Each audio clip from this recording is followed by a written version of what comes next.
Part 2 मध्ये तुमचं स्वागत आहे. तर माझ्या नशिबात लगेच लग्न नव्हतंच बहुतेक. थोडा आराम आणि घरात राहण्याचं सुख लिहिलेलं होतं. डिग्री झाली आणि घरच्यांनी म्हटलं, "आता लग्नासाठी स्थळ बघायला सुरुवात करूया." म्हणून पत्रिका, योग बघायला गुरुजींकडे गेले. पण गुरुजींनी एकदम सांगितलं, "यावर्षी थांबा, तिच्यासाठी चांगले योग नाहीत."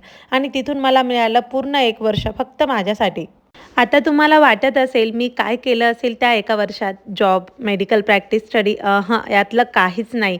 मी फक्त मनसोक्त आराम केला, स्वतःसोबत वेळ घालवला आणि आयुष्य थोडंसं एन्जॉय केलं.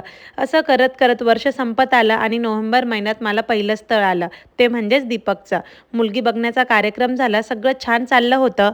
पण त्याच वेळी एक प्रश्न विचारला गेला दीपककडनं आणि दीपकच्या मामांकडनं सुद्धा, जे माझं आयुष्य पूर्णपणे बदलून गेला. तो प्रश्न नेमका काय होता आणि मी त्याला काय उत्तर दिलं, ते मी तुम्हाला उद्याच्या ब्लॉगमध्ये सांगणार आहे. आता पुढे काय होणार आहे ते बघण्यासाठी फॉलो करायला विसरू नका, कारण खरी स्टोरी आता सुरू होत आहे. बाय.